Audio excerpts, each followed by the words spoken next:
یہ ہے Jordan, Syria, Iraq, سعودی عربیہ، اسرائیل اور پیلسٹائن کے ساتھ بارڈر شیئر کرنے والا مڈل ایسٹ کا وہ اکیلا کنٹری جو اتنے خطرناک خطے میں ہونے کے باوجود بالکل پیسفل اور سٹیبل ہے۔ اگر آپ اس میپ کو غور سے دیکھیں تو آپ کو جارڈن کے سارے پڑوسی ملکوں میں انسٹیبلٹی یا وارز نظر آئیں گی۔ سیریا، عراق، اسرائیل اور پیلسٹائن جیسے کنٹریز کے ساتھ جڑا ہونے کے باوجود جارڈن اس آگ سے بچا ہوا ہے جو ان کنٹریز میں لگی ہوئی ہے۔ لیکن آخر ایسا کیوں ہے؟ حالانکہ ہزاروں سال سے جارڈن ایک کمزور کنٹری رہا ہے جس پر بہت سی امپائرز نے چڑھائی کی ہے، کیونکہ یہ جیروسلم اور ہیبرون جیسے ہولی سٹیز کے راستے میں ہے، اور ان شہروں تک پہنچنے کے لیے بیبلونینز، مسلمز، کروسیڈرز اور آٹومن امپائر نے اسی روٹ کا استعمال کیا ہے۔ تو پھر آج جارڈن اتنا پیسفل اور سٹیبل کیوں ہے؟ اس سوال کا جواب جارڈن کی جیوگرافی، اس کی ہسٹری اور اس کی کچھ پالیسیز میں چھپا ہوا ہے۔ سب سے پہلے ہم جارڈن کی جیوگرافی کو سمجھتے ہیں۔ جارڈن کے 75% ایریا پر ریگستان ہے اور یہ مڈل ایسٹ کے خشک ترین کنٹریز میں سے ایک ہے، جہاں پر پورے سال میں 245 mm سے بھی کم بارش ہوتی ہے۔ جارڈن کی صرف 12% زمین ایگریکلچر کے قابل ہے اور اسی لیے اس کا 70% فوڈ باہر سے امپورٹ ہوتا ہے۔ جارڈن کی 90% آبادی بھی اس 12% زمین میں رہتی ہے اور باقی سارا ایریا تقریباً خالی ہی ہے۔ جارڈن نیچرل ریسورسز کے معاملے میں بھی اتنا خوش قسمت نہیں ہے۔ جہاں پورا مڈل ایسٹ آئل اور گیس ریزرو سے مالا مال ہے، وہیں جارڈن میں صرف ایک گیس فیلڈ ہے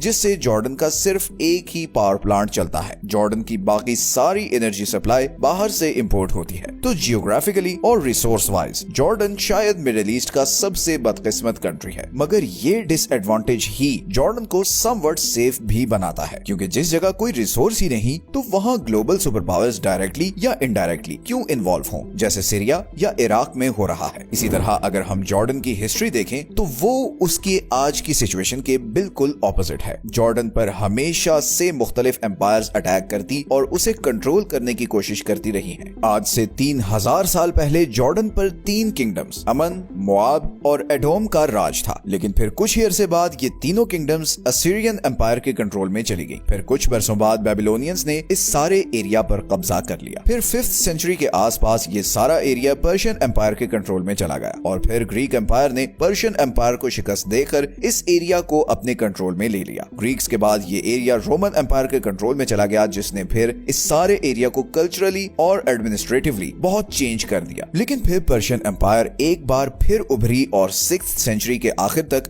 رومن اور پرشین امپائر کے بیچ اس ایریا کے کنٹرول کے لیے بہت وارز ہوتی رہی، اور بالآخر 7th سینچری میں مسلمانوں نے رومن اور پرشین دونوں امپائرز کو شکست دے کر اس سارے ایریا کو اپنے کنٹرول میں لے لیا۔ اگلے 400 سال تک یہ ایریا مسلمز کے کنٹرول میں رہا، لیکن پھر 11th سینچری میں کروسیڈرز نے آ کر اس ایریا پر قبضہ کر لیا۔ 12th سینچری میں مسلمانوں نے ایک بار پھر کروسیڈرز کو شکست دے کر اس ایریا کا کنٹرول واپس لے لیا، اور 15th سینچری تک یہ ایریا ایجپشین مملوکس کے کنٹرول میں رہا، اور پھر فائنلی 16th سینچری میں یہ ایریا آٹومن امپائر کے کنٹرول میں چلا گیا، اور 20th سینچری تک یہ سارا ایریا آٹومن امپائر کے کنٹرول میں ہی رہا۔ لیکن آٹومن امپائر کے دور میں ایک پرابلم یہ ہوئی کہ آٹومن امپائر کا اس ایریا پر کوئی خاص فوکس نہیں تھا، کیونکہ سوائے اس چیز کے کہ یہاں سے جیروسلم تک جانے کا نیچرل روٹ تھا، ان کے لیے یہ ایریا تقریباً یوز لیس تھا، بیکاز نہ تو یہاں کوئی ایگریکلچر تھا نہ کوئی بڑا سمندر لگتا تھا۔ تو آٹومن امپائر نے یہاں پر کوئی خاص ڈیولپمنٹ نہیں کی، جس کی وجہ سے لوکلز میں بہت غصہ تھا، اور اسی لیے انہوں نے سن 1900، سن 1905 اور 1910 میں آٹومن امپائر کے خلاف بغاوت کرنے کی کوشش بھی کی، جسے آٹومنز نے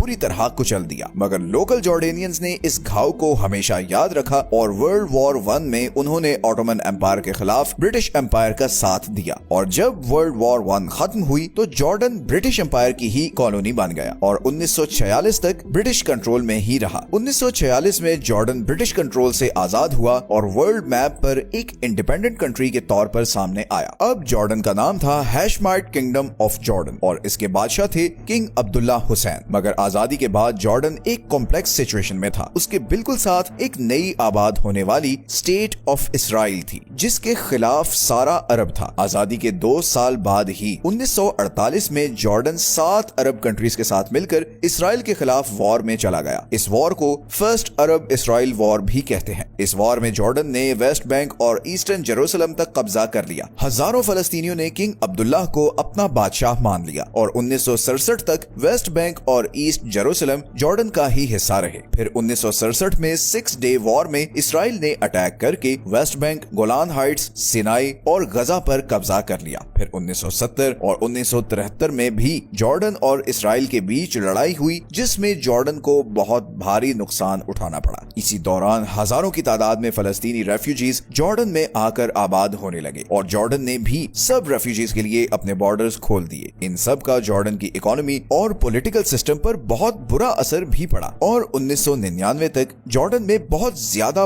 पॉलिटिकल और इकोनॉमिक इंस्टेबिलिटी रही। और अब यहाँ ये सवाल आता है कि फिर 1999 के बाद ऐसा क्या हुआ कि आज जॉर्डन इतना स्टेबल कंट्री बन चुका है। असल में 1999 में जॉर्डन के उस वक्त के किंग बहुत बीमार थे और उन्होंने किंग अब्दुल्लाह II को अपना जानिशीन बनाया। किंग अब्दुल्लाह II ने आते ही बहुत ड्रास्टिक स्टेप्स उठाने शुरू किए। सबसे पहले तो किंग अब्दुल्लाह ने अपने लोगों की सिक्योरिटी और वेलफेयर को सबसे प्रायोरिटी पर रख दिया और यही वजह है कि बारिश न होने के बावजूद आज जॉर्डन के 99% लोगों को पीने का साफ पानी मिलता है। जॉर्डन का ह्यूमन डेवलपमेंट इंडेक्स 0.74 है, जो उसके कई पड़ोसियों से ज्यादा है। इसी तरह क्योंकि जॉर्डन की एक रिच हिस्ट्री है तो वहाँ बहुत सी हिस्टोरिकल जगह हैं जिनके जरिए किंग अब्दुल्ला ने टूरिज्म को प्रमोट करना शुरू किया। जॉर्डन का शहर Petra 7 wonders of the world में शामिल है। यहाँ पर जिस तरह पहाड़ों को तराश कर घर बनाए गए हैं वो लिटरली एक मिरेकल है। आज लाखों की तादाद में लोग यूरोप, अमेरिका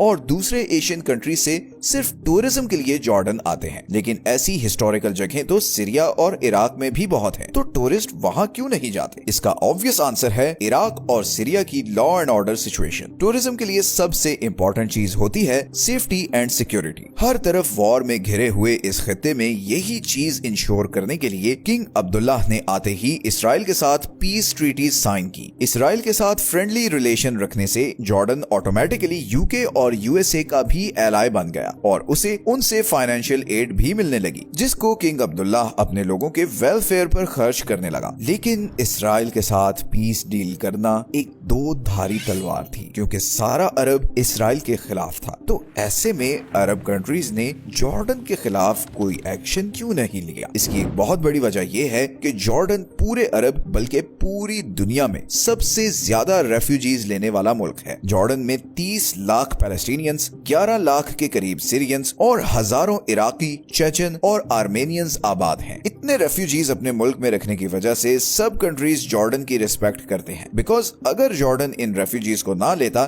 तो फिर ये सऊदी अरब और दूसरे गल्फ कंट्रीज के लिए मसला खड़ा करते। इसलिए अरब कंट्रीज इसके बावजूद कि जॉर्डन ने इसराइल के साथ पीस डील कर रखी है वो खुश हैं कि जॉर्डन ने इन लाखों लोगों को अपने मुल्क में पनाह दी हुई है। और सिर्फ यही नहीं बल्कि उनके साथ बहुत अच्छा सलूक भी किया जाता है। और यही वजह है कि 2011 में अरब स्प्रिंग के बहुत ही कम असरात जॉर्डन तक पहुंचे, बिकॉज जॉर्डेनियन किंग ने फौरन प्रोटेस्टर्स की डिमांड को पूरा किया और किसी भी किस्म की फोर्स इस्तेमाल करने के बजाय बड़े ही आराम से उनके साथ डील किया। तो इस न्यूट्रलिटी और हॉस्पिटैलिटी की वजह से जॉर्डन के सभी पड़ोसी उसकी रिस्पेक्ट करते हैं, क्योंकि उन्हें पता है कि जॉर्डन ने उनका बहुत बड़ा बोझ उठाया हुआ है। लेकिन जॉर्डन की ये स्टेबिलिटी और न्यूट्रलिटी शायद बहुत जल्द खत्म होने वाली है। पिछले 1 साल से जॉर्डन बहुत प्रो इसराइल नैरेटिव लेकर चल रहा है। इसराइल गजा वॉर के 1 साल गुजरने के बावजूद अभी तक जॉर्डन ने एक दफा भी गजा में रहने वाले पैलेस्टीनियंस को अपने कंट्री में आने की ऑफर नहीं की। और जॉर्डन के पास ट्रैक रिकॉर्ड को देखते हुए ये बात बहुत अजीब लगती है। इसी तरह अभी रिसेंटली जब ईरान ने इसराइल पर मिसाइल अटैक्स किए तो जॉर्डन ने बहुत से मिसाइल्स को अपनी एयर स्पेस से इंटरसेप्ट किया। इन खबरों का पैलेस्टीनियंस और ईरान में बहुत नेगेटिव इम्पैक्ट आया है। वो जो जॉर्डन का एक न्यूट्रल कंट्री का इमेज था वो बहुत बुरी तरह डैमेज हुआ है। जॉर्डन में रहने वाले पैलेस्टीनियंस और उधर ईरान दोनों को जॉर्डन पर बहुत गुस्सा है और हालात कोई भी खतरनाक ट्रेजेक्ट्री ले सकते हैं, क्योंकि बहुत सी न्यूज आ रही हैं कि जॉर्डन में रहने वाले पैलेस्टीनियंस जॉर्डेनियन गवर्नमेंट के खिलाफ जबरदस्त प्रोटेस्ट्स और रिवोल्ट भी कर सकते हैं और इससे जॉर्डेनियन गवर्नमेंट परेशान भी है। जॉर्डन असल में ईरान के सीरिया में बढ़ते हुए इन्फ्लुएंस से बहुत परेशान है। किंग अब्दुल्ला ईरान को सीरियन सिविल वॉर का एक बहुत बड़ा कल्प्रिट समझते हैं। इस सिविल वॉर की वजह से जॉर्डन को लाखों सीरियंस अपने मुल्क में आबाद करने पड़े और सिर्फ यही नहीं बल्कि जॉर्डन का सारा नॉर्दर्न बॉर्डर भी वनरेबल हो गया है, क्योंकि बहुत से मिलिटेंट ग्रुप्स इसी बॉर्डर के जरिए हथियार स्मगल करने की कोशिश करते रहते हैं। तो किंग अब्दुल्ला किसी भी तरह ईरान या ईरानी प्रॉक्सीज को जॉर्डन के आसपास बर्दाश्त नहीं कर सकते, और इसीलिए उन्हें अगर इसराइल की भी सपोर्ट करनी पड़े तो वो पीछे नहीं हटेंगे। देखना ये है कि इस तेजी से इवॉल्व होती जियोपॉलिटिकल सिचुएशन का जॉर्डन पर क्या इम्पैक्ट पड़ने वाला है, क्योंकि लग ऐसे रहा है कि मिडिल ईस्ट का सबसे स्टेबल कंट्री अब फाइनली किसी कॉन्फ्लिक्ट की तरफ बढ़ रहा है। मिलते हैं नेक्स्ट वीडियो में एक और इंटरेस्टिंग टॉपिक के साथ। अपना ख्याल रखें। अल्लाह हाफिज।